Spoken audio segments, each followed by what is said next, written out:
creo yo que es muy bueno que consideremos lo que a continuación he destinado para enseñarles. Y vamos a ver en nuestras Biblias un solo versículo ahorita para iniciar, 2 de Timoteo capítulo 1, versículo 7.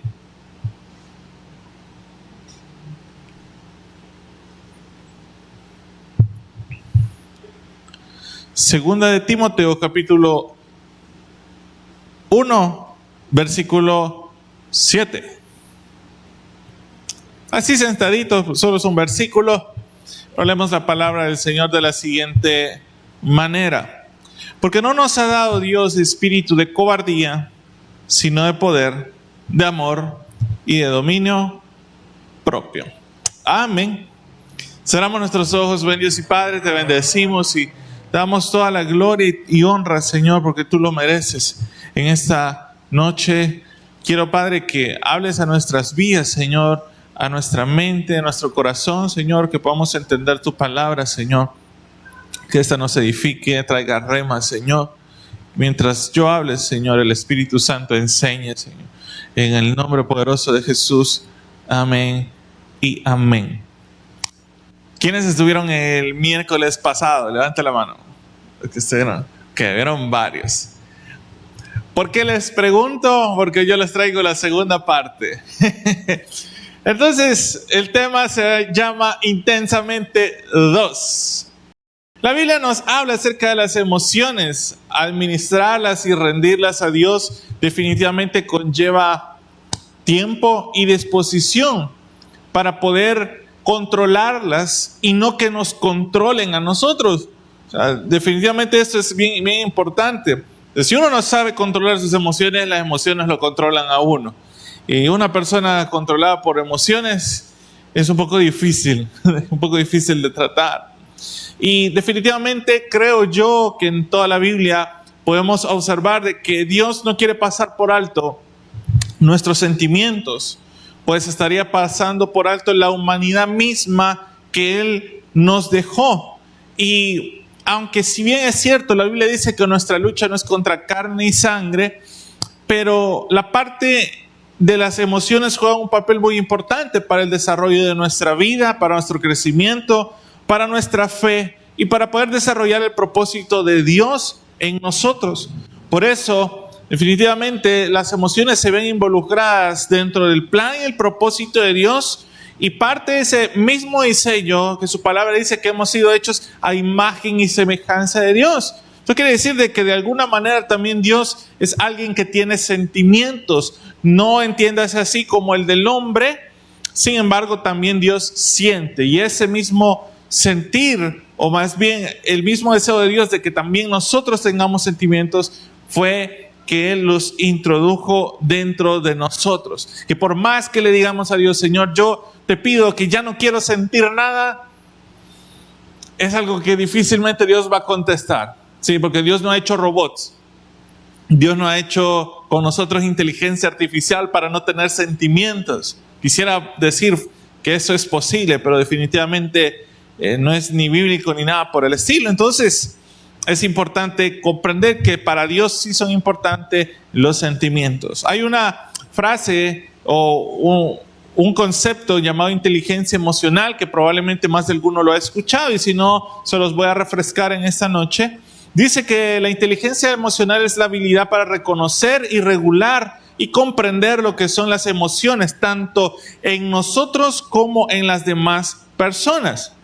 La inteligencia emocional nos ayuda a conectar con otras personas, a forjar esta parte del comportamiento empático o significativo de poder relacionar unos con otros, para podernos relacionar de manera efectiva y de poder resolver conflictos y expresar nuestros sentimientos. En cualquier tipo de relación que nosotros tengamos con otras personas, necesitamos o vemos involucrada esta parte de nuestras emociones. Como sabemos, somos espíritu, alma y cuerpo. Entonces, dentro del alma es donde vemos expresado y desarrollado lo que son las emociones. Y al ser seres relacionales, Yo creo que una de las personas con las que más cuesta llevarse bien es con uno mismo. ¿Quién no ha dicho en alguna ocasión, puchica, sí caigo mal, o puya, sí le he regado, o si no fuera así, o uno mismo a veces se ha dicho cosas negativas? ¿Por qué soy así, verdad? Entonces, porque también nosotros estamos aprendiendo a relacionarnos con nosotros mismos. No es que yo tengo 10 o 20 años o 30 años y yo ya me conozco completamente. De repente uno también se va adquiriendo nuevos gustos, conociéndose más. Entonces, creo que es importante también ese conocimiento a nosotros mismos. Y la semana pasada, tomando como base una película animada, que por cierto, la segunda parte está catalogada como la de mayor venta a nivel mundial, pero la semana pasada vimos la primera parte y hablaba acerca de 5 emociones. Algunos la han de recordar, lo pueden ver tal vez reflejado en una imagen acá en pantalla, donde uno es alegría, otro es tristeza, otro es enojo, otro es desagrado y otro es temor. Entonces ahí mirábamos 5 emociones que representaban la parte 1 de la película. Entonces, algunos probablemente tuvieron curiosidad y quizás la fueron a buscar o no sé. Y si no vieron la 1, pues ni modo, y les voy a spoilear, no la trama de la 2, pero sí de qué trata esta segunda parte en la cual nos presentan nuevas emociones y yo quiero poderlas desarrollar. La intención de este tema definitivamente no es cambiar el enfoque, sino más bien dar siempre la misma esencia y lo que dice la palabra del Señor. Nada más ocupamos el ejemplo para hacerlo como más ilustrativo. Caso contrario, todo lo que vamos a ver a continuación tiene esa relación de la palabra del Señor y qué es lo que la Biblia nos enseña acerca de esto. Y hay 4 emociones en la segunda, no sé cómo estará la segunda diapositiva, pero estas son ansiedad, aburrimiento, vergüenza y envidia. Y ahí los va a ver representado con otros dibujitos meros curiosos en cómo representan cada una de estas emociones. Ahora, antes de hablar acerca de estas 4 emociones, creo que todos nos hemos encontrado en conocer y entendemos de que existen 3 tiempos principales. Existen más, de repente los hemos visto en lenguaje, pero nos vamos a enfocar en 3. En pasado, en presente y en futuro. ¿Qué pasa con estos tiempos? Los podemos diferenciar por diferentes razones. Por ejemplo, alguien que vive en el pasado, que vive con los recuerdos de lo que yo era, de lo que viví, de mi juventud, de mis buenas experiencias, de esto y lo otro, puede llegar a adquirir lo que son sentimientos de tristeza, sentimientos de enojo, sentimientos de odio y sentimientos de culpa. Y si usted sabe, por ejemplo, cuando alguien va conduciendo hay un espejito llamado retrovisor, y la razón por la cual es pequeño, porque lo importante no es lo que queda atrás, sino lo que hay adelante. Entonces, hay personas que definitivamente pueden llegar a vivir dentro de su pasado o recordar tanto de esos buenos tiempos, esos dorados tiempos le llaman algunos, y realmente eso es un peligro, ¿sí? O sea, uno puede recordar, pero si recuerdas con lamento, ahí pues puede ser de que te vayas a ir enfrascando regularmente. Luego encontramos aquellas personas que logran vivir en un tiempo presente, y en este presente es aquellos que admiten lo que están pasando, aceptan lo que están pasando y pueden vivir con felicidad, pueden vivir con calma, con amor, con bienestar y con paz. Porque están viviendo el momento, están viviendo el día a día. Y sus preocupaciones no son necesariamente lo que pasó, no es lo que va a suceder, sino el día, hoy. Por ejemplo, ahora que usted está acá, para que usted pueda disfrutar la casa del Señor, y este mensaje tiene que estar concentrado en la palabra. No en qué va a ir a cocinar, no si ya planchó, no si llueve y si dejó la ropa tendida afuera. ¿Me voy a entender? Eso es lo importante, el hoy. Luego encontramos esta tercera parte del tiempo que la hemos escuchado, que es el futuro. ¿Quién ha estado en el futuro? Nadie. Nadie ha estado en el futuro. Todos estamos acá. Pero ¿qué pasa cuando una persona quiere vivir en ese futuro que todavía no conoce y no ha llegado? Pues se encuentra con ansiedad, con estrés, con presión y con incertidumbre. Entonces el futuro también puede generar este tipo de emociones que uno dice, ya quiero que sea mañana, ya. Y hay personas que les encanta. Yo he escuchado madres que acaban de tener a su hijo, tiene 1 año de nacido y dice, ay no, yo no quiero que crezca porque ya cuando vaya a la universidad va a tener novia. Y yo apenas está bebé. Pero ya están con la gran ansiedad de que, ¿y qué va a pasar en 20 años? Y no, es un día a la vez, ¿sí? Es importante entonces ver lo que pasa de acuerdo a la perspectiva del tiempo que nosotros tengamos. Por eso no podemos estar atrás, no debemos estar tan preocupados. Incluso la Biblia dice que no debemos de preocupar por el día de mañana, porque cada día tiene su propio afán. Entonces es importante vivir en hoy. Pero ahora sí, para dar una forma en general, voy a explicar, pero así, breve, los 4 emociones. Todavía no las vamos a pasar, no las vayas a pasar todavía hasta que yo te indique. Pero la primera de la que voy a hablar es la ansiedad. Y por ahí dicen de que la ansiedad nos ayuda a ponernos en alerta cuando hay situaciones del futuro que desconocemos.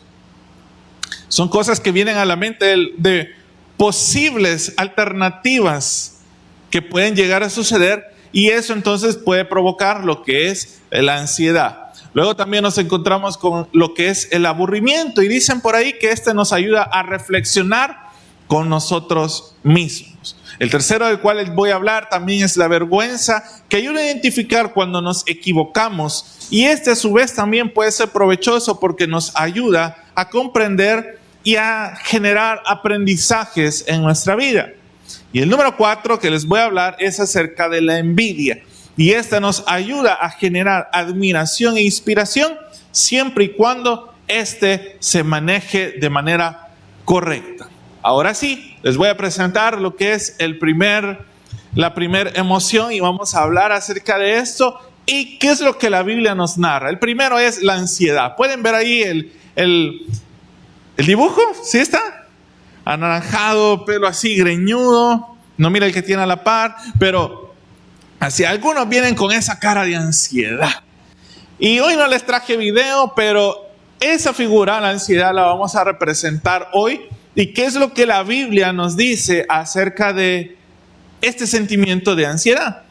Mire en pantalla, si gusta, vamos a verla en la Nueva Traducción Viviente, Filipenses capítulo 4, versículos 6 y 7. Filipenses 4, 6 y 7. Yo se lo leo. Dice, no se preocupen por nada, en cambio, oren por todo. Díganle a Dios lo que necesitan y denle gracias por todo lo que Él ha hecho. Así experimentarán la paz de Dios que supera todo lo que podemos entender. La paz de Dios cuidará su corazón y su mente, y vivirán en Cristo, mientras vivan en Cristo Jesús. Parece una orden, pero a la vez es un poco complicado. Es como que usted venga y me dice, Josué, estoy preocupado. Y yo te digo, no te preocupes. Y tú, excelente. No puedes cambiar así de un momento para otro la emoción de la preocupación. Sin embargo, la Biblia no solamente como consejo, sino que nos indica qué es lo que debemos hacer. No nos preocupemos, orar en todo tiempo y decirle a Dios lo que necesitamos y darle gracias por lo que Él ha hecho. Cuando hacemos estas cosas, de tratar de no preocuparnos, orar, dejarlo todo en las manos de Dios y agradecer, entonces dice la Biblia que Dios pone su paz, y esa supera todo entendimiento. Y es cuando nosotros hemos aprendido a confiar en Dios que de repente van a haber situaciones tan difíciles, y probablemente alguien de tu familia conozca esas situaciones y lo va a ver usted y le va a decir, pero ¿cómo es que estás tan tranquilo? Pues estoy confiando en el Señor. Hay gente que se va a sorprender de esa situación, que usted puede tener paz. ¿Por qué? Porque aprendió a confiar en Dios y no le teme a lo porvenir. Entonces, por eso la Biblia nos habla acerca de esto, que lo podemos definir como ansiedad. Ahora bien, esta ansiedad, ¿qué sucede cuando nosotros la tenemos equilibrada? Porque déjeme decirle de que la ansiedad no solamente se puede ver en un ámbito negativo, también tiene lados positivos. Y eso es lo que le voy a mencionar a continuación. Como primer punto, podemos, cuando tenemos una ansiedad equilibrada, enfrentar situaciones nuevas o inciertas. También nos ayuda a mantenernos alertas a posibles amenazas. Y yo digo que qué persona más alerta del mundo sino un salvadoreño que vivió en Soyapango, ¿verdad? Yo creo que a nosotros nos pusieron en modo leyenda y antes de todo andábamos así viendo, andábamos alerta. Nosotros andábamos bien buxos desde que alguien se subía en el bus, ya cuadrábamos y ya andábamos alerta. Entonces, nos ayuda, como le dije, a mantener alertas posibles, nos ayuda a analizar riesgos, ¿sí? La ansiedad buena nos ayuda a ver posibles riesgos. Por ejemplo, si de repente estás en un grupo de amigos y uno de ellos te dice, digamos, están en una piscina y tú no sabes nadar y te dicen, dale, tírate. La ansiedad te va a decir, viejito, no sabes nadar. Mete los pies primero y la ansiedad te va como que anunciando lo que puede llegar a pasar si sucede algo así. Yo me acuerdo que cuando donde vivía antes, cuando estaba bien pequeño, al final de ese pasaje había un barranco. Y había niños que les gustaba literalmente salir corriendo y tirarse al barranco. Mi ansiedad me decía, no lo hagas. Y nunca lo hice. Solo miraba que literalmente era así una pendiente, pero era un barranco. Literalmente era un barranco. Entonces mi ansiedad me decía, no, eso no. También nos ayuda, como les dije, a tomar precauciones. La ansiedad nos puede ayudar a mejorar el rendimiento en ciertas situaciones, como un examen o una entrevista del trabajo. O sea, en otras palabras, tú te mantienes alerta y te dice, tenés que estudiar porque si no estudias, esto te puede ir mal. Entonces está aquella constante preocupación o iniciativa que te mueve a poder estudiar y a prepararte para lo cual tú vas a presentar. Entonces, en este lado, la ansiedad, pues, tiene sus cosas buenas. No la vamos a satanizar, nada por el estilo. Pero, ¿qué pasa cuando esa ansiedad nosotros no la tenemos correctamente regulada? Primero, podemos llegarnos a sentir inquietos, nerviosos, sin una razón clara. ¿Alguna vez usted ha experimentado esa sensación de, no sé, siento algo en mi corazón, algo va a pasar y no pasó nada? Los ansiosos digan amén. ¿Quién no ha tenido ese sentimiento? Y qué feo que a uno le agarre así. Y uno dice, ¿qué será que siento esto? ¿Le va a pasar algo? Y no pasó nada. Tenemos que ver entonces alertas de ese sentimiento dentro de nosotros que no estamos manejando de manera correcta. 2, nos dificulta la capacidad de disfrutar el presente, ¿sí? De repente decimos, sí, esto está bien, pero probablemente mañana no va a estar bien. Sí, esto me parece ahora, pero quién sabe mañana. La ansiedad te ayuda a eso, a que no puedas disfrutar el hoy. Luego también puede causar síntomas físicos como palpitaciones, sudoraciones o temblores. Por lo mismo situación, eso ya es un pasito un poquito más fuerte. Luego nos hace pensar en peores escenarios posibles si son poco probables. Yo recordaba, y debo confesarles algo que me pasaba cuando estaba un poco más joven, más pequeño. Si mis papás no llegaban a tiempo, o si yo sabía a la hora que llegaban a la casa, si se tardaban media hora más o una hora más, yo decía, ¿les habrá pasado algo? Yo no sé si he sido ansioso desde chiquito, pero yo tenía un miedo a veces.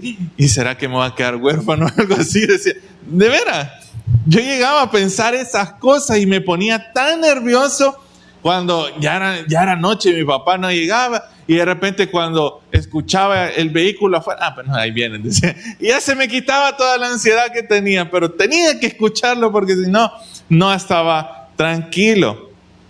Así que, bueno, cosas que pasan.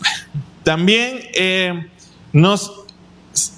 con ansiedad disminuimos el rendimiento y interfiere en nuestra vida diaria. Entonces ya eso se vuelve en un trastorno de ansiedad. Así que yo les pregunto en esta noche, hermanos, ¿qué hacen cuando están ansiosos? Unas personas lo que hacen en tiempos de ansiedad es ocuparse, distraerse en otras cosas no quiero sentirme así, y se ponen a hacer cualquier cosa. Ahora están ocultando la ansiedad, pero están otros que se dejan ir como en tobogán. Me estoy ansioso y hasta se ponen a oír música que los pone más depresivos, más ansiosos, y eso es un peor detonante todavía. Pues debemos de cuidar esas cosas. La Biblia, y probablemente usted también ha escuchado en alguna ocasión el mandato de Jesús: no se turbe tu corazón. Y lo vamos a leer en la Nueva Traducción Viviente en Juan 14:1. Dice: no dejen que el corazón se les llene de angustia, confíen en Dios y confíen también en mí. Entonces, podemos ver acá lo que Jesús quiere, que además de confiar en Dios, confiemos en Él. Y eso Él estando presente. Ahora Jesús no está presente, pero dijo, bueno, no voy a estar yo, voy a dejarles al Espíritu Santo. Y tenemos al Espíritu Santo que nos puede consolar, porque para eso Dios lo ha dejado, nos puede guiar y nos puede traer paz también a nuestros corazones. Así que, hermanos, no estamos solos. El Espíritu Santo está con nosotros. Y eso es una ayuda que realmente nuestro corazón necesita. Entonces, de repente podemos llegar a pensar de que esto que tiene que ver en el Evangelio. Mire lo que dice, siempre la Nueva Traducción Viviente, primera epístola a Pedro, capítulo 5, versículo del 5 al 7. Del mismo modo, ustedes, los más jóvenes, tienen que aceptar la autoridad de los ancianos. Y aquí se refiere a líderes o pastores. Y todos vístanse con humildad en su trato los unos con los otros. Porque Dios se opone a los orgullosos, pero da gracia a los humildes. Así que humíllense ante el gran poder de Dios y a su debido tiempo Él los levantará con honor. Pongan todas sus preocupaciones y ansiedades en las manos de Dios, porque Él cuida de ustedes. Entonces, ¿qué podemos entender con esto? Una persona orgullosa quiere ser Dios. En otras palabras, quiere tener todo bajo control. Y algo que nosotros debemos aceptar, asimilar y entender, que no todo está dentro de nuestro control. Hay cosas que se nos van a salir de las manos, hay cosas que no van a salir como lo esperamos, por más que le hayamos hecho el intento, hay cosas que no salen. Entonces, necesitamos entender que no podemos tener ese control, porque cada vez que queramos tener todo controlado, eso nos va a producir ansiedad. Entonces, cuando la ansiedad toque tu puerta y trate de preguntarte si hay algún área en la que estés tratando de tener control, la respuesta podría revelar qué crees acerca de ti y qué crees acerca de Dios. Por eso es importante entender de que este paso de la ansiedad viene a ser producto del orgullo del ser humano, creer que todo lo puede, creer que no necesita a nadie, creer de que es autosuficiente y tantas cosas. Cuando una persona viene a ser orgullosa y a creer que no necesita ayuda de otros, definitivamente se va a poner en un modo ansiedad. Ahora, ¿qué es lo contrario de esto? La Biblia nos habla acerca de qué es lo que pasa cuando nos humillamos bajo la mano de Dios. Él trae paz a nuestro corazón para recordarnos de que cada detalle que pasa en nuestra vida, Dios está teniendo el control. Y hay tantas formas en las cuales Dios nos ha demostrado eso, que muchas veces quizás lo pasamos por alto y no nos damos cuenta. Entonces, estamos dispuestos en esta noche a comprender la ansiedad y a poner todo en las manos del Señor, confiando de que Él tiene el control de nosotros. Yo espero que sí. Y que entendamos de esta manera que para Dios este sentimiento también es importante. Ahora vamos a hablar del segundo sentimiento. Y de repente podríamos sacar un mensaje quizás de cada uno, con poner ejemplos y todo, pero pues vamos a hacer vigilia, pues, y aquí ya tenemos ratos de no hacer, solo en diciembre. El segundo sentimiento es el aburrimiento. ¿Cuántos aburridos hay aquí? Este personaje moradito, así todo. En la película le llaman Ennui. Así, Ennui. E-N-N-U-I. Y esto significa aburrimiento en francés. El personaje está representado como un francés, no como un pan francés, sino como de Francia, ¿verdad? ¿Por qué? Porque se tiene la percepción de que los franceses encuentran todo aburrido y llegan a ser bastante sarcásticos. Entonces, esta emoción del aburrimiento.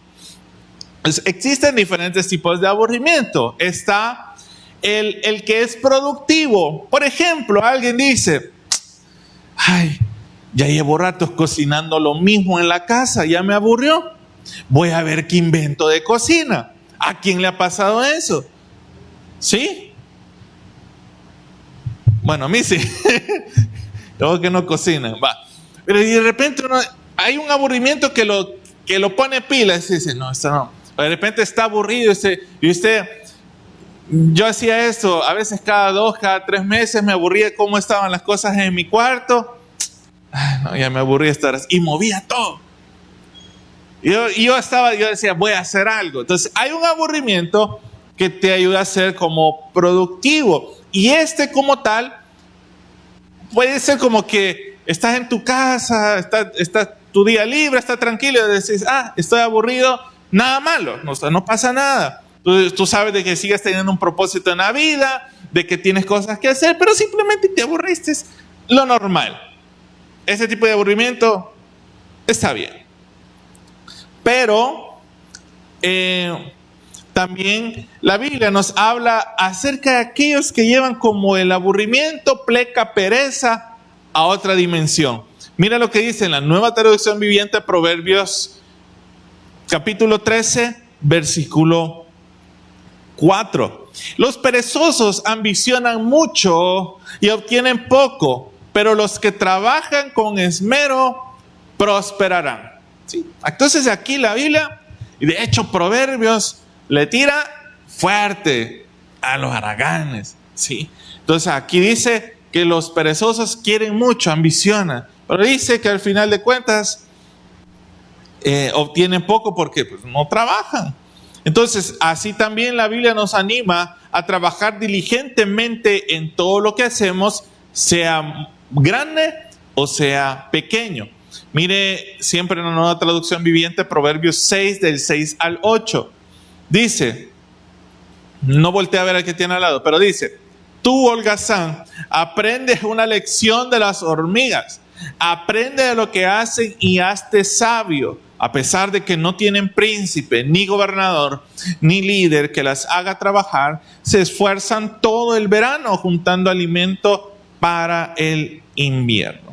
Entonces no debemos buscar estar ocupados solo para cosas grandes, porque por ejemplo puede llegarnos a suceder de que el aburrimiento lo podemos representar como, ok, yo ya hice todo mi día de trabajo, trabajé, estuve afuera, pero la casa la tengo hecha un chiquero. Lavé ropa, la puse en la cama para doblarla, llegó la noche, no andaba ganas de doblarla, la puse en la silla y estoy jugando con la ropa. Alguien sabrá de lo que estoy hablando. Entonces el aburrimiento la pereza no la tenemos que llevar hasta ese punto, ¿sí? Solamente con cosas grandes, sino también con cosas tan insignificantes, ¿sí? Yo conocí a alguien que odiaba lavar los platos hasta tal punto de que los dejaba todos así acumulados y como no quería lavar, tenía platos desechables. Y no los lavaba y comía un plato desechable. Es ese tipo de pereza, cosa seria. Entonces, aquí habla hasta de eso, de las cosas pequeñas, de los momentos en los cuales nosotros también necesitamos aprovechar. Y esto realmente en nuestra casa puede ser de beneficio, ser proactivo.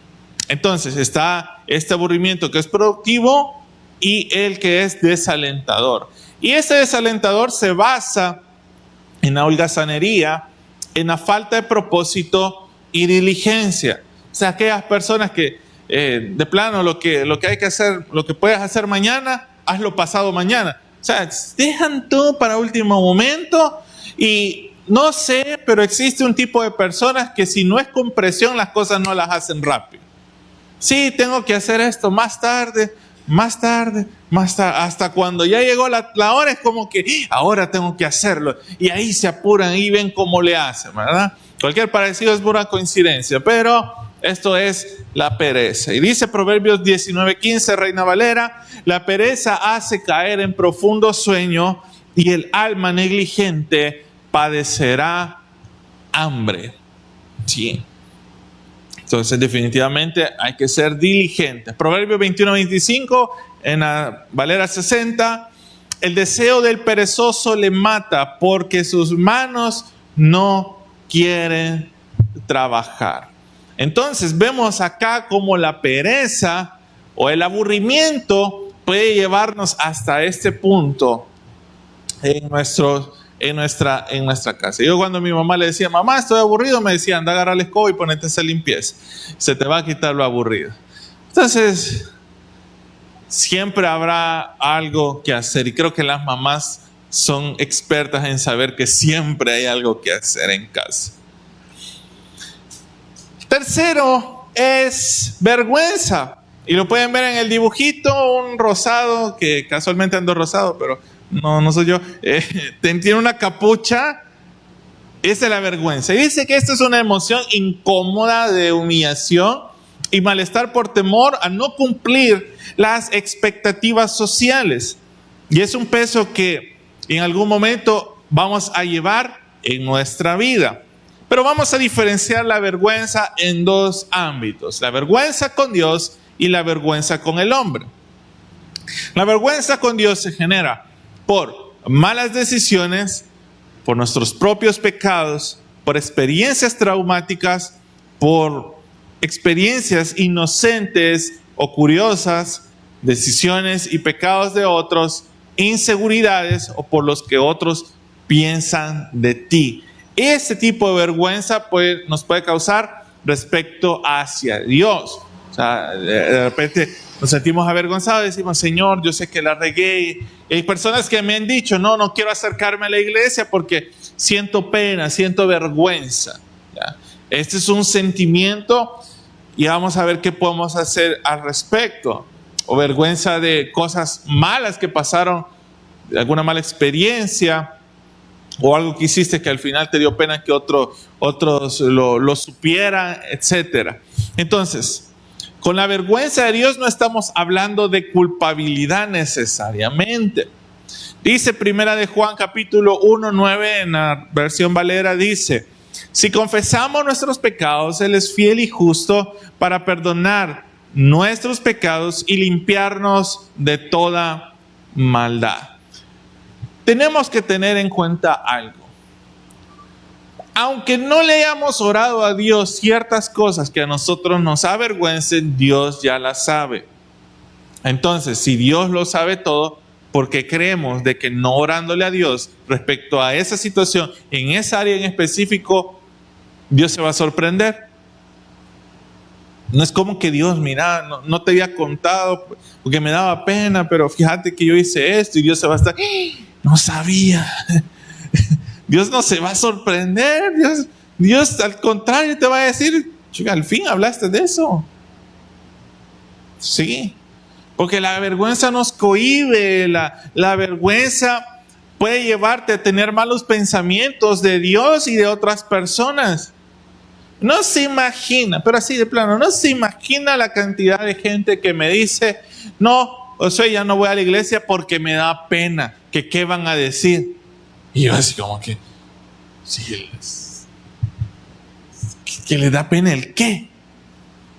A veces, y yo soy muy, muy sincero, se generan más valor del que creen que de plano la gente va a estar pendiente. Ay, no, mire, gracias a Dios en ese sentido ya nos limpiamos mucho de esas cosas. Pero de verdad hay gente que dice, no, me da pena ir a la iglesia porque saber qué va a decir la gente. Y si tiene rato de no venir, nosotros vamos a estar alegres, contentos y le vamos a recibir de la mejor manera. Algún fariseo por ahí que de repente se te salga, pues dejaría de ser iglesia y dejaría de ser lugar con personas. Eso en todos lados lo va a encontrar, ¿sí? Así que, pues, tampoco nos vamos a poner tan ahí de especiales, ¿va? Pero usted me entiende lo que le estoy diciendo. No podemos llegar a tener esa vergüenza delante de Dios, como que usted diga, estoy enfermo y llega al hospital, mire, me da pena decirle, doctor, pero fíjese que me enfermé y me da pena. ¿Cómo va a ser usted que un enfermo va a tener pena por ir allá? Sí, no, ¿verdad? Entonces, tampoco acá. Aquí es un hospital para el alma, un hospital espiritual.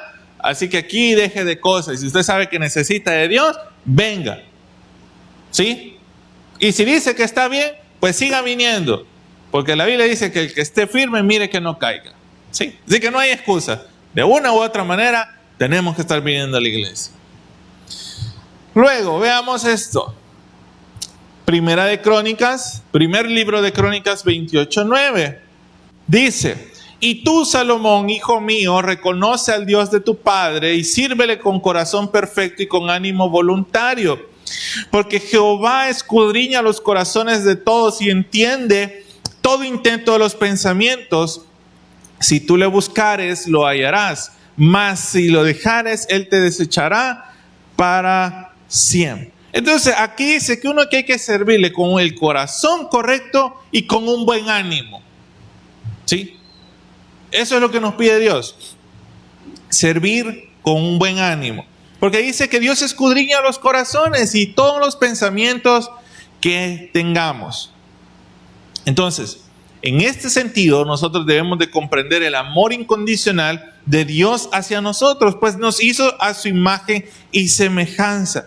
En otras palabras, por esta razón es que nosotros nos podemos acercar confiadamente al trono de su gracia. Porque si no, imagínense, si Dios no supiera la sinvergüenzada que fuimos, o que Él los tuvo que perdonar, no hubiera mandado a su Hijo Jesús a morir por nosotros. La historia se hubiera escrito con un ladrón y preguntándole, mira, ¿no te da pena morir por fulano de tal? ¿No te da pena morir por mengano? ¿Sí? Entonces, cuando Jesús estaba crucificado, Él sabía todas lo que era que íbamos a hacer, todos los pecados que íbamos a cometer. Y aún así, Él decidió morir en esa cruz para perdonarnos. Y si ya hizo eso, ¿por qué creemos de que no podemos acercarnos con un corazón humillado delante del Señor y que Él nos va a perdonar? ¿Sí? No hay cosa más grande hecha en el mundo por la humanidad que esa muerte de Jesús. Por lo tanto, no hay pecado tan grande que Dios no vaya a perdonar si nosotros nos arrepentimos. Entonces, bajémosle a la excusa de la vergüenza para acercarnos a Dios y encontremos de que Él ya sabía que lo íbamos a hacer e incluso así decidió amarnos y aceptarnos tal cual somos. Creo que eso es de alegrarnos a todos, ¿sí? Qué rico es sentirse aceptado por lo que uno es. Y no hay nadie mejor que eso que Dios. Así que acérquese, de verdad. Mire, no necesita tener el gran diccionario de palabras rebuscadas, oh Dios poderosísimo, santísimo y todos los atributos. Con la confianza usted con una persona, cierra sus ojos y simplemente uno dice, Dios, aquí estoy, me pasa esto. Y créanme, a veces lo más simple puede llegar a ser hasta lo más espiritual. No nos compliquemos.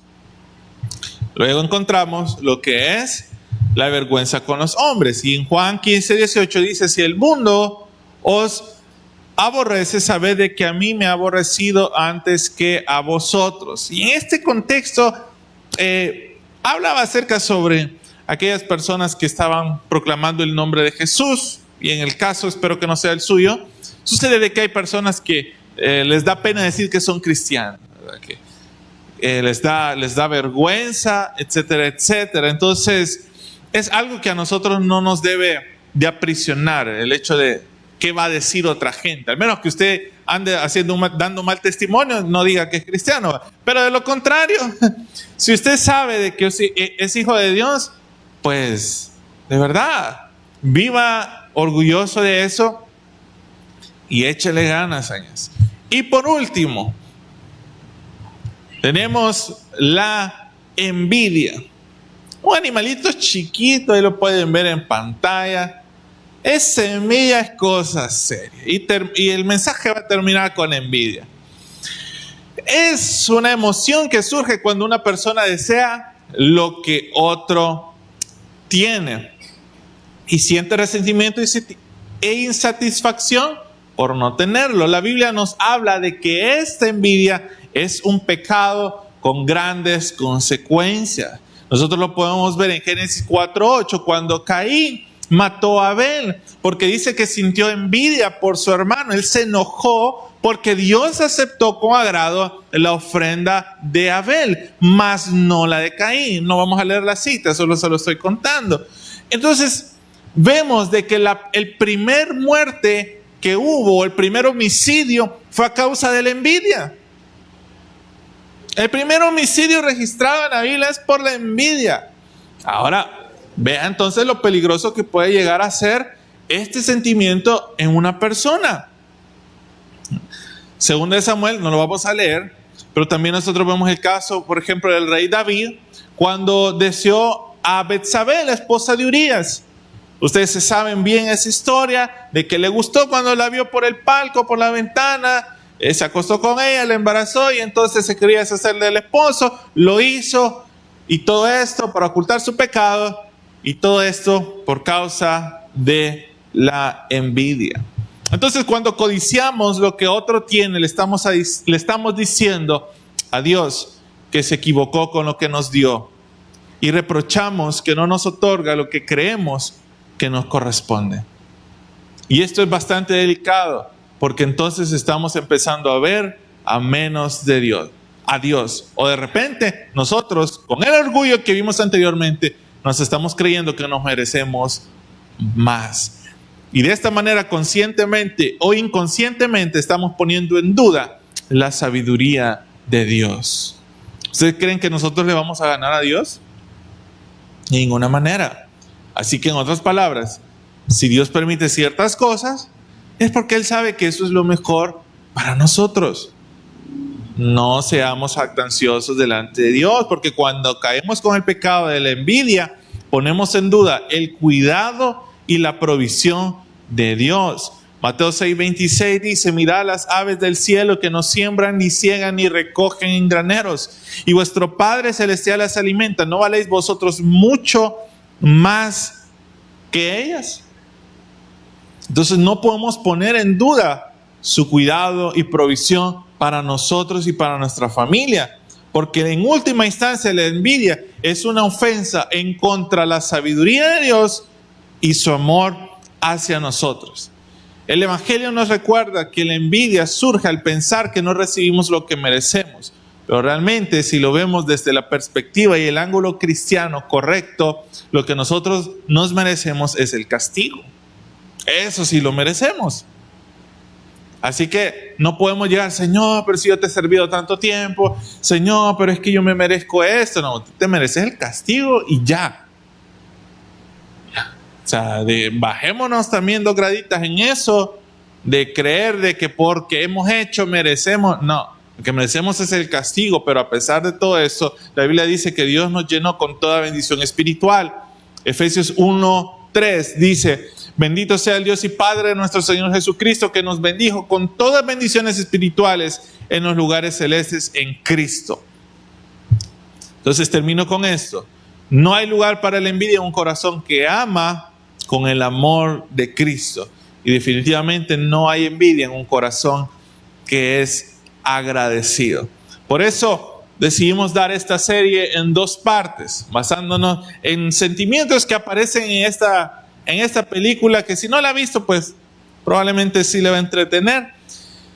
Pero más que eso, la psicología te puede decir una cosa, la gente afuera te puede decir qué es lo que piensa de esto, pero también Dios tiene una idea de lo que Él piensa y cómo ve las cosas. Veamos las cosas a la manera de Cristo, porque nuestros sentimientos, sabiéndolos controlar, pueden ser de bendición. Pero alguien que no sabe controlar sus sentimientos, qué problema con esa gente. Uno nunca sabe si anda de buenas o si anda de malas. ¿Ya ha conocido gente así? Y qué feo.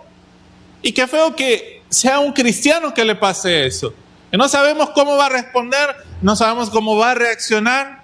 Entonces aprendamos a tener ese dominio propio, como dijimos en el primer versículo. Porque Dios no nos ha dado ese espíritu de cobardía, sino de poder y amor y de dominio propio. Y si usted quiere ver bendiciones del Señor, pues es necesario que aprendamos a administrar nuestras emociones. Y si hay algo en lo cual de estas emociones u otras usted siente que todavía necesita trabajarlas, sea sincero con el Señor y dígale: Señor, necesito tu ayuda en esto. Cuando usted confía en el Señor, se va toda ansiedad, se va toda preocupación, porque cree en los planes de Dios, que para sus hijos son de bien y no de mal. Hemos llegado al final de este mensaje. Si usted no ha recibido a Jesucristo como su Señor y Salvador personal, o usted se ha alejado de los caminos de Dios y desea reconciliarse, yo le hago la invitación para que en esta oportunidad reciba a Cristo. ¿Y cómo lo va a hacer? Repitiendo conmigo la siguiente oración. Señor Jesús, yo te recibo hoy como mi único Salvador personal. Creo que eres Dios, que moriste en la cruz por mis pecados y que resucitaste al tercer día. Me arrepiento, soy pecador. Perdóname, Señor. Doy gracias al Padre por enviar a su Hijo a morir en mi lugar. Gracias, Jesús, por salvar mi alma hoy. Amén. Si usted ha hecho esta oración, yo le invito para que se congregue en una iglesia donde se predique el Evangelio de Jesucristo. Que usted pueda también leer la palabra de Dios para que tenga mayor conocimiento de Él y pueda orar. Orar es platicar con Dios. Y si no, le invitamos a nuestra iglesia en Tabernáculo de Restauración, acá en Soyapango, con nuestros horarios de día domingo, 8 y 10. Día de semana tenemos 2 servicios, el día miércoles y día viernes a las 6 de la tarde. Todos serán bienvenidos. Que Dios les bendiga.